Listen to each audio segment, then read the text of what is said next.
JPS news channel में आप सभी का स्वागत है।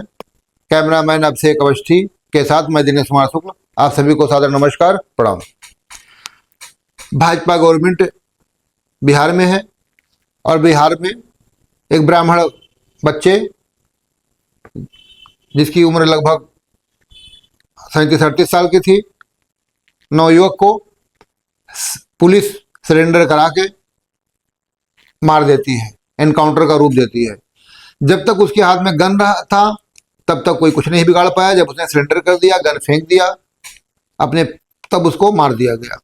अब ये बताइए, आतंकवादियों से गन लेकर के उसको सुरक्षा मुहैया की जाती है, मुकदमा चलाया जाता है, लेकिन एक ब्राह्मण लड़के को मार दिया गया। और उसकी शिकायत इतनी ही थी कि सिस्टम से, बिहार के भ्रष्ट सिस्टम से वो लड़ रहा था। अभी जहां तक जानकारी मिली है कि भरत भूषण तिवारी ग्रेजुएट था, नौकरी काफी प्रयास किया, नौकरी नहीं मिल पाई। जिमिनिया एक गांव था जहां पे एक बार बाढ़ आई थी, 600 घर पानी में डूब गए थे, काफी सामान बह गया था, कई लोग मर गए थे। उन्हीं के पक्ष में वो उतरा था, उनके हित के लिए, उन बाढ़ पीड़ितों के हित के लिए, उनको मकान मिल जाए, व्यवस्था मिल जाए, वहां पे ऐसी सिस्टम बनाया जाए कि दोबारा बाढ़ ना आवे।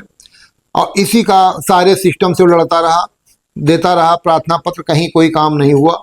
फिर वो बगावती तेवर में आ गया। अपनी बात कागज पत्र से देते देते उसके ऊपर FIR दर्ज होने लगी, मुकदमे चलते लगे, और वो पीड़ितों के साथ साथ वो उसका एक सिस्टम ऐसा घोषित कर दिया कि गया कि वो बहुत बड़ा क्रिमिनल है।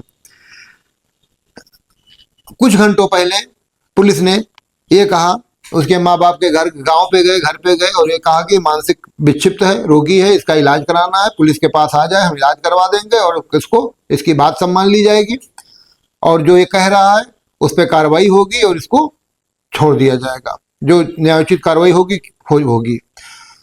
अब मैं ये नहीं कह रहा हूँ कि पुलिस, अगर उसने फायर भी किया तो पुलिस के पर फायर करना गलत है, हम उसका सपोर्ट नहीं करते हैं, लेकिन तब इनकाउंटर नहीं किया जब पुलिस ने फायर किया, पुलिस पर फायर किया।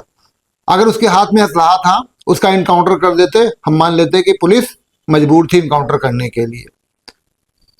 जब उसने आकर के मौके पर और इनका अपना असलहा फेंक देता है, जब निहत्था हो जाता है, तब इनकाउंटर की क्या जरूरत थी? इनकाउंटर करने की अगर पुलिस में हैसियत होती, या भाजपा गवर्नमेंट जो बिहार में है, चौधरी जी जो मुख्यमंत्री हैं, उनके अगर भसोट होता तो जब उसके हाथ में असलहा था तब उसको मरवा देते, तब मैं मान लेता कि इनकाउंटर था, लड़ते हुए वो मारा गया।